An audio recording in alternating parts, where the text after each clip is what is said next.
Enjoy the convenience of 7 days a week banking and extended hours with Cube from First Arkansas Bank and Trust. Member FDIC.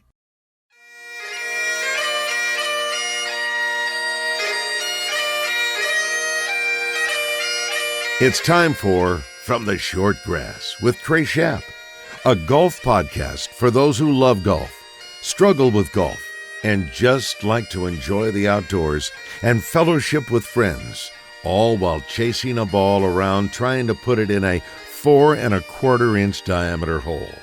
From the Short Grass is brought to you by Stevens Incorporated, an independent financial services firm with the freedom to focus on what matters most. Blackman Auctions. For over 80 years, better auctions have always been Blackman Auctions. Beechwood Pinnacle Hotels. We partner with you to deliver high-yield results by managing, developing, and investing in top-quality hospitality assets. And now, from the Short Grass, here is your host, Trey Schaap. Welcome to another edition of From the Short Grass. I am your host, Trey Schaap.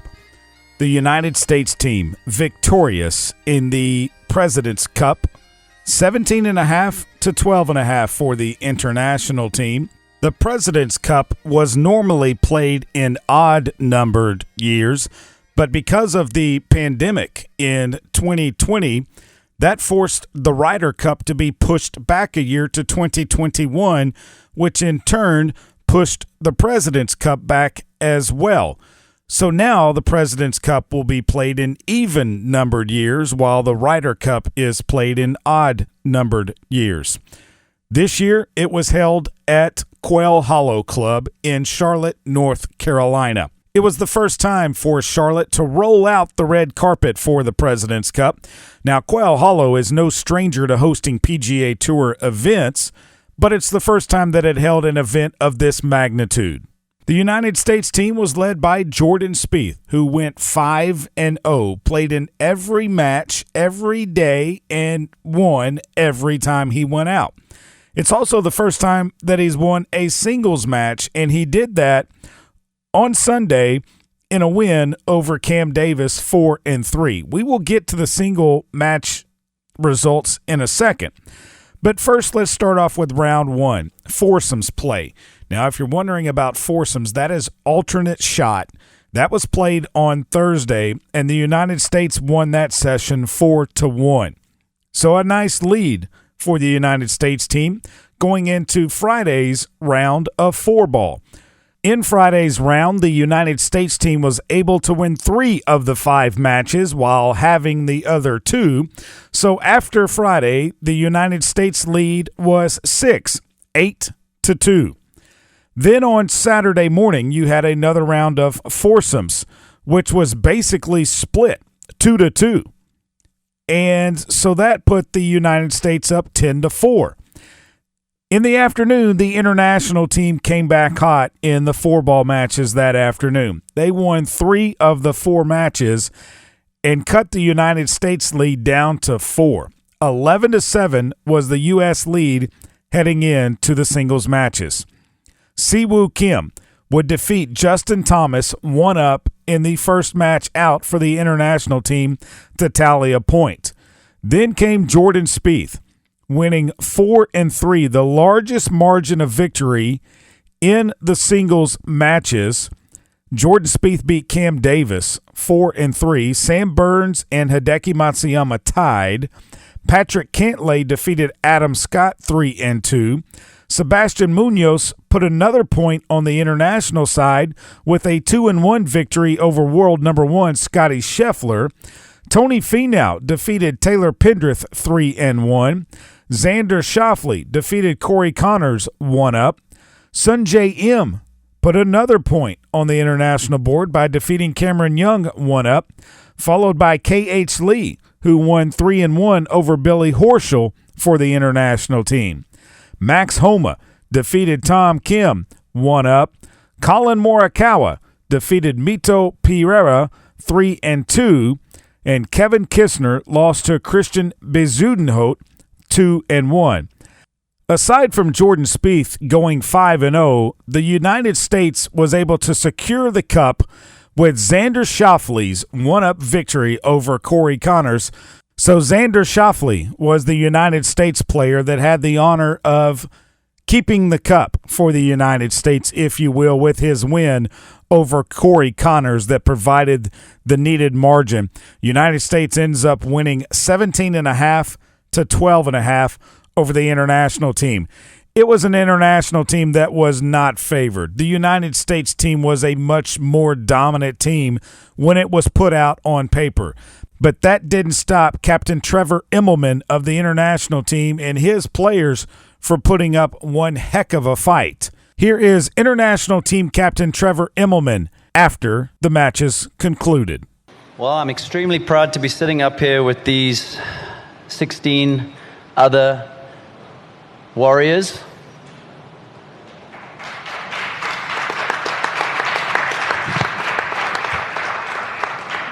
We've had an amazing week here in Charlotte. Really, it's been a pretty incredible couple years.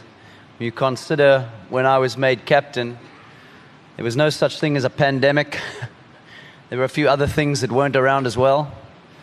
And so, we've had a lot of hurdles to get to this point. But the gentlemen you see on this table right here have always been committed to playing for the Shield and being here in Charlotte. And they played some incredible golf, some inspired golf. And they kept fighting all the way down to the end. Even when the result was known, they kept fighting. And there were multiple goals that we had, my wife and I had set out at the start of this process. I would say we checked off all of them, except leaving here with a trophy. So I'm extremely humbled and proud to be sitting up here with them, and I thank them for everything they've done for our team.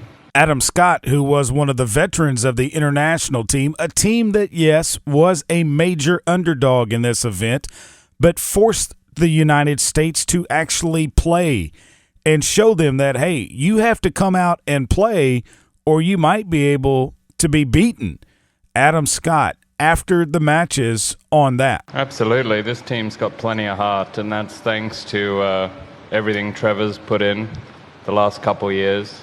He's bled for this Shield that we now talk about, and it's just the beginning for this team, really. I think he's seeing a lot of guys here who will be returning on the next one, and if they don't, they will have tried their ass off to get on this team.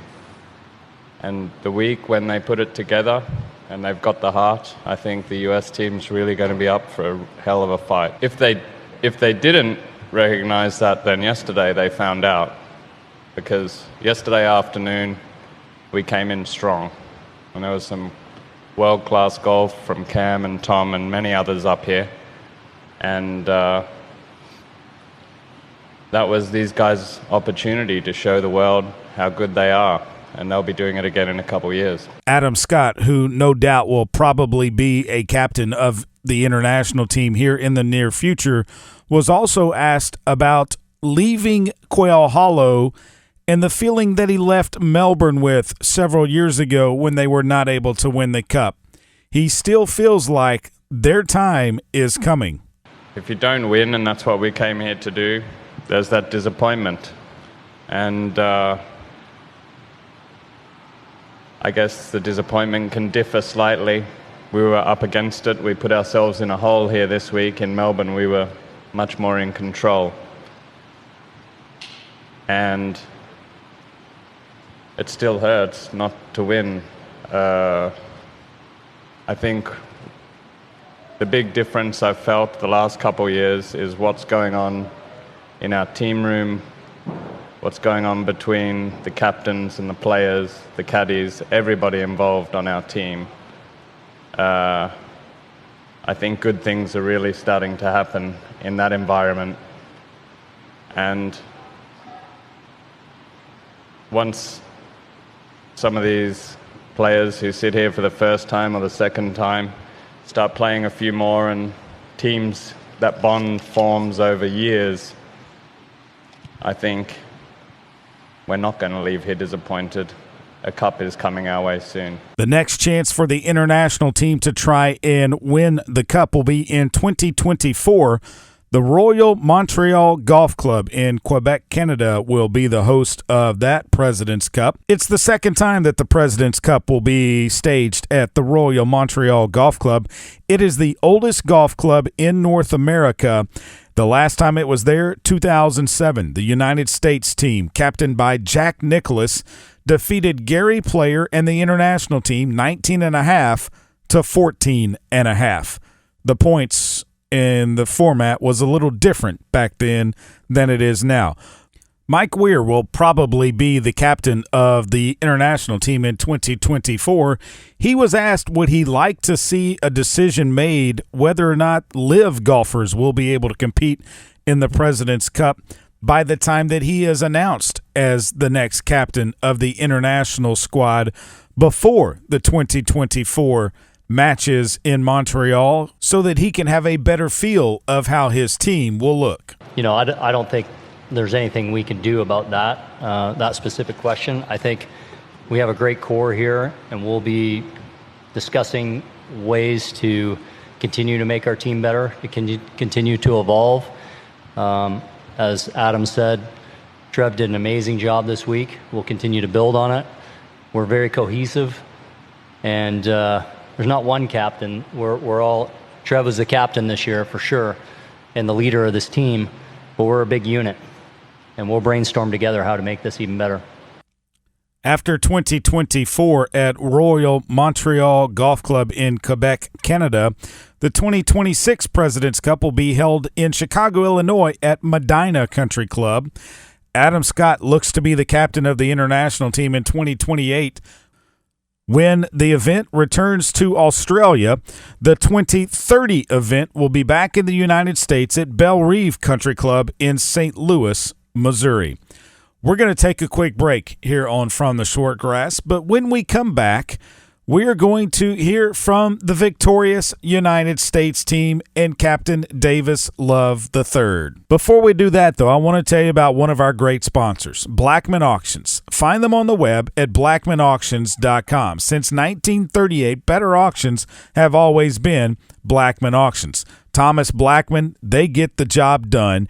Every auction is as unique as the person they are working for. That straight from Thomas Blackman. We're back after this. Stay with us. Traveling to Fayetteville to watch a game? Forgot to book a room for the night? Beechwood Pinnacle Hotel Group has you covered. Stay where the fans stay. Staybridge Suites is just south of Baum-Walker Stadium and is an all-suite hotel within walking distance of Baum-Walker, Bud Walton, and Razorback Stadium. Or you could stay at the Comfort Inn and Suites with newly remodeled rooms throughout the entire property. Find them on the web at bphotels.com. Beechwood Pinnacle Hotels. At Stevens, our philosophy is to invest every dollar as if it were our own, to seize opportunity, to anticipate rather than react, to deliver constant focus in an ever-changing world, and to pursue the objectives of our clients in order to help them reach their financial goals. A proven history of helping companies and individuals. Stevens, member NYSE SIPC. This is Thomas Blackman with Blackman Auctions. The economy is changing slowly but surely. The market is slowing down in a gradual slide. Not an emergency yet, the sky is not falling, but a change is coming. When times are good, auctions make buyers compete to buy at the highest market value. When the economy gets tough, auctions force buyers to make a purchase decision. Either way, auctions get the highest return for a seller and a strong deal for a buyer. With an experienced auction company, it's a simple process. Go to blackmanauctions.com for more information. Since 1938, better auctions are Blackman Auctions. Welcome back to this edition of From the Short Grass. I am your host, Trey Schaap. All right, let's do it. Let's hear from the victorious United States team. 17.5 to 12.5 victors in the President's Cup, captained by Davis Love III. The team consisted of Justin Thomas, Jordan Spieth, Patrick Cantlay, Tony Finau, Sam Burns, Scotty Scheffler, Xander Schauffele, Cameron Young, Billy Horschel, Max Homa, Kevin Kisner, and Colin Morikawa. Here is Davis Love III with his comments at the victorious press conference. I'm extremely proud of this team from one end of the table to the other, and thank my assistant captains for an incredible job.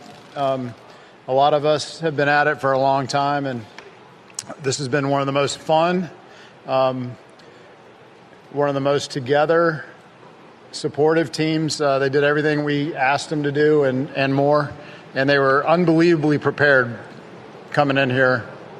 You know, it's a little bit of a break after the Tour Championship, and they came in fired up and ready, and Kevin Kisner even put down his bow and picked up his clubs after thinking he might have a little bit of break, and everybody came in here and ready and fired up and really, really prepared. We don't have to do much except tell them what time to tee off. So extremely proud of them. Trevor's team did an incredible job of, we talked about it the other night about their shield. They're doing an incredible job of trying to rally and build a team and get an identity, and they certainly came together, started making some putts. And our stats guys came up with some incredible stuff this morning about how great their team played, especially against a couple of our teams. We just kept running the same guys out there against their best team. And even though some guys' records don't show it, everybody on this team played incredibly well, and it was a great team effort. It was a total team effort led by Jordan Spieth. He went 5-0 out there for every match. And here are his thoughts on this year's victory. Yeah, I'm really excited about the week that was this week. I thought that I played some of my best golf of the year this week, which was really cool to do it with and for, as a team with these guys. And me and Justin had just an unbelievable time in the team setting, and I was glad to finally get in the winner's circle in a singles match for my first time ever. And thank you for that. Thanks, guys. Jordan Spieth there with a little bit of applause from some of his teammates at that press conference. Captain Davis Love III was asked about leaving the course on Saturday with the international team making that big push that they did. Did they expect that? And did they have concern heading into the Sunday's singles matches? We knew these guys were going to do something like that. We knew there was going to be a Tom Kim or Christian or just right on down the list. Guys just stepped up and played incredibly well. It happens in Ryder Cup. It happens in President's Cup. So that end of the table, we were serious about our pairings and serious about our planning and preparation. And, I think some of the things that we did trying to rest guys or get guys with their comfortable partners may have actually messed them up a little bit. But we all had fun. We all got to play, and we all got what we wanted in the end. And, we said 2 weeks ago we could just throw up balls with this team, but then guys wouldn't have got to play with their buddies. And I've had several guys that didn't have the best record say that they had one of the best weeks of their lives. And we'll realize it tonight and next week and next season how much fun this week was.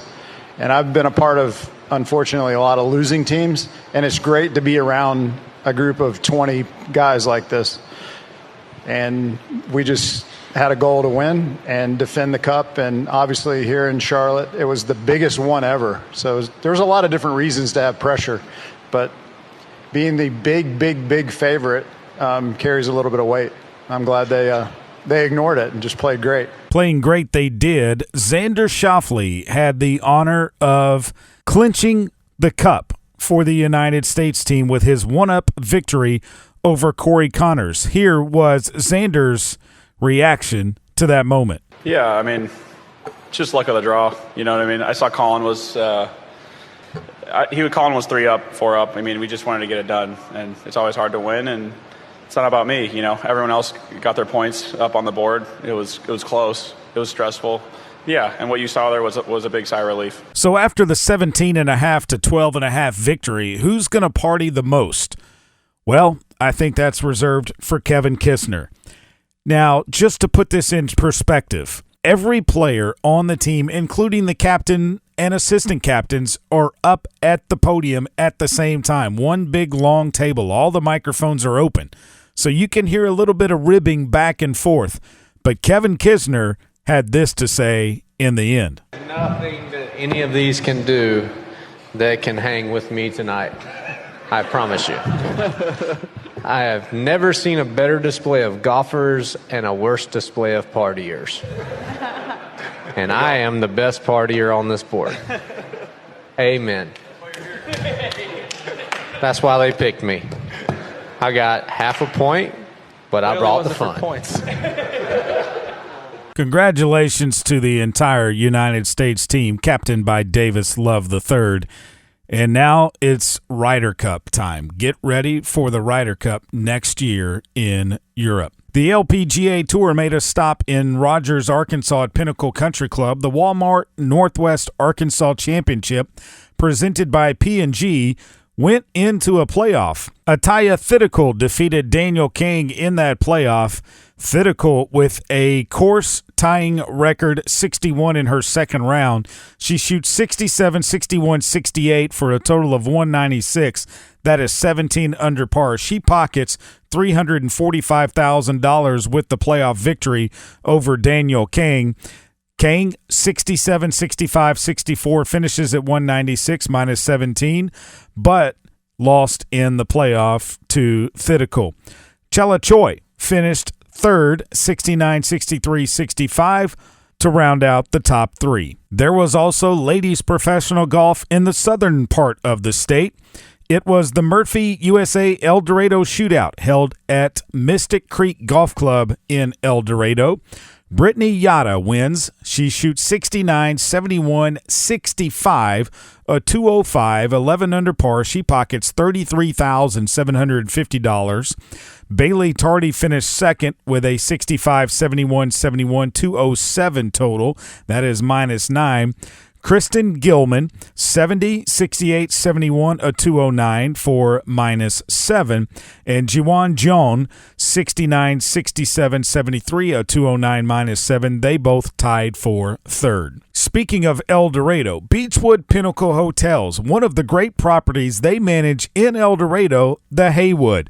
Next time you make a trip to South Arkansas, if you're going to play Mystic Creek, make sure you stay at the Haywood there in downtown El Dorado, right there near the square. We're back with more from the Shortgrass after this. Stay with us. This is Thomas Blackman with Blackman Auctions. The other day I was visiting with Trey, and he talked about goose poop and iguana poop and a golf ball, and if you hit the poop or the iguana or the goose, can you move the ball or the poop or something like that. Listening to him talk about poop and golf balls with such passion made me realize how much he knows about golf and how little I did. Once again, Trey really knows golf. I really know auctions. For the last 84 years, better auctions have been Blackman Auctions. Heading to El Dorado to check out some live music or to play Mystic Creek? Stay at the Haywood, the only boutique hotel in the middle of downtown and the Murphy Arts District. If you are spending a weekend in Hot Springs, make plans now at the Marriott Courtyard close to Lake Hamilton and Oaklawn. Beechwood Pinnacle Hotel Group manages both of these fine properties, and you will rest easy knowing that your every need is taken care of. Beechwood Pinnacle Hotels on the web at bphotels.com.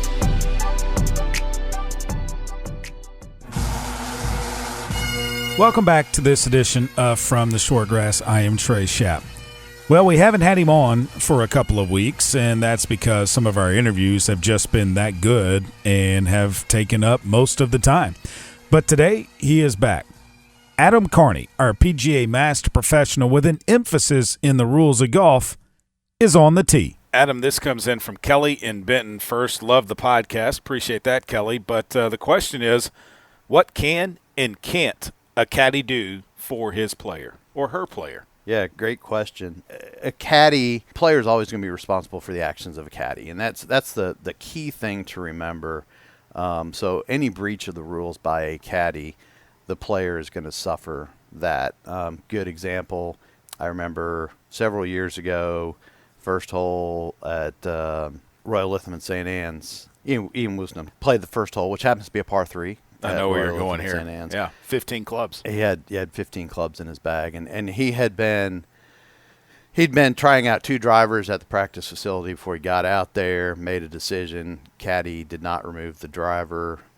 Take off, play the first hole. They get to the second tee, realize the driver's in there, and famously Ian gets mad and throws it into the brush between the second tee and the first hole, because you can't throw it to the right because that's train tracks, so that wouldn't be good. Yeah, it could get destroyed by a train. Exactly. Did some fan or patron go and retrieve that club? I'm sure they did. I'm sure somebody did. Yeah, it's the thing to remember is the caddy is going to be responsible. So there are actions that a caddy cannot do. For example, when a ball is to be dropped, it must be dropped by the player. When a ball is to be placed, it must be placed by the player. Now, can the caddy mark a ball and lift it? No. On the green? No. Player must mark and lift. What about about a competitor, another player? Under the circumstances, if that player gives him, for example, I understand what you're saying. You're at the green, the player may be 100 yards back, and they want to continue play. And you'd never see it on a tour event, but just in everyday regular play, hey, I'm going to mark and lift your ball because he's 100 yards back, just getting in the cart, and you're already up at the green, ready to putt, and you're trying to play quickly. Whatever. If the player gives consent, then that would be okay. But there are certain prohibitions. For example, let's say you have a blind shot, right? You're playing number 5 at Augusta, and you hit it left short of the bunkers. You can't see the green. Well, the caddy can go up and stand at the top of those bunkers and show you the line that he wants you to hit it on. However, he cannot stay there when you play the stroke, or he can hold a club up or something like that and say, "Here's our line right here," But he can't remain in that position when you play the stroke. He can't stand behind the player when the player is making a stroke. So there are certain prohibitions that really have to do mostly with the. But even lining the player up before they play a stroke, once they take their stance, that's not allowed either. Not anymore. Now, not anymore. Yeah, and that came about. Really because of pace of play situations where, caddies were taking so long lining up their players that, it just became unbearable. So, yeah, that's now a prohibition where they can't stand behind them. They couldn't stand behind them while they were making a stroke anyway. Now they can't line them up either. They have to step away before the player addresses the golf ball, essentially. And some players and caddies have good relationships, and some it's a working relationship, isn't it? It's an interesting dynamic. A lot of players will spend a lot of time with their caddies off the golf course. A lot of players spend absolutely no time with their caddies off the golf course. And I can see that. You have a lot of caddies that'll hang out with other players after a round or whatever. So if they're going to go to dinner or whatever, but maybe their player's not there. So every dynamic is different. I know players that had caddies that were professional caddies that, they just didn't hang out with them after the round. It was, hey, look, as soon as we get to the golf course, we're in work mode.